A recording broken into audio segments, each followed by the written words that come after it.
Сөз депутат Жүргенбаев Жанболат Әкебайұлына беріледі. Рахмет, Мәулен Сағатханұлы. Депутаттық сауал премьер-министрге бағытталады. Құрметті Олжас Абайұлы, елімізде мемлекеттік орман қорының ауданы 39 миллион гектарды құрайды. Оның ішіне орман мен көмкерілген 13,7 миллион гектар бар. Ел аумағының 5% ғана орман алқаптарымен қамтылған.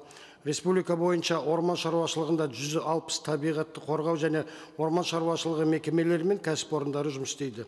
Осы орайда жергілікті әкімдердің құзырына қарайтын орман шаруашылығы саласында бірқатар түйткілі мәселелердің шешімін табу қажет. Соңғы уақытта шалғайдағы орман алқаптарына ағашқа сұраныс саны азайған. Ал мамандардың айтуы бойынша мемлекеттік орман иеленушілерге өткізу үшін мүмкіндік жоқ. Өйткені алыс елді мекендерге тасымалдау шығыны ақталмайды.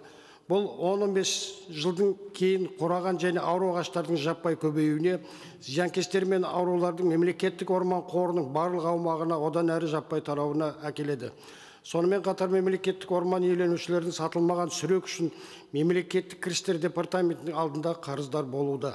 Осыған байланысты Қазақстан Республикасының салық кодексінің 587 бабының 2 тармағына сәйкес сүрек үшін базалық ставкалары айлық есептік көрсеткіш мөлшерінде байланысты жыл сайын өседі. Бұл сүрек құнының қымбаттауына әкеліп отырады. Орман қоры аумағындағы орман күтіп баптау және санитарлық ағаш кесу жұмыстары мемлекеттік бюджеттен қаржыландырылуы тиіс. Алайда шараларға қаражат қарастырылмаған.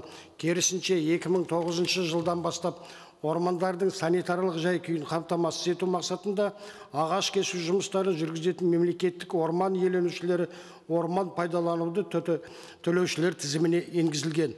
Осыған байланысты салық кодексіне орман иеленушілері өртенген жерлерді күтіп баптау мақсатындағы санитарлық және іріктеп кесулерді жүзеге асыру кезіндегі сүректі түбірімен босату үшін төлемдерден босатуды көздейтін өзгерістер мен толықтырулар енгізу мәселесін қарастыру қажет. Қазақстанда өткен жылы 5 мыңнан астам орман өртіне қатысты дабыл дерегі тіркелсе, биыл 395 орман және 15 дала өрті болған. Сондықтан экологтар еліміздегі орман шаруашылығы саласында бақылау орнату керектігін айтып отыр. Орман шаруашылығына жергілікті әкімдердің бақылауымен ағаштарды кесу және орман билеттерін беру қызметі веб-портал арқылы жүзеге асырылады. Осыған орай жергілікті әкімшіліктердің қарауындағы орман шаруашылықтарына цифрлық жүйені енгізу және осы ережеге өзгерістер мен толықтырулар енгізу мүмкіндігін қарастыруды сұраймын. Келесі мәселе орман шаруашылығына және жергілікті әкімшіліктердің бақылауындағы аймақтарға дұрыс мәдени көзқарасты қалыптастыру. Табиғатты қорғау, сақтау, оны тұтастай дамыту тек табиғат қорғау мамандарының ғана емес, қоғамда өмір сүретін әрбір адамның міндеті деп білемін. Жергілікті әкімдердің қарамағында 122 мекеме бар.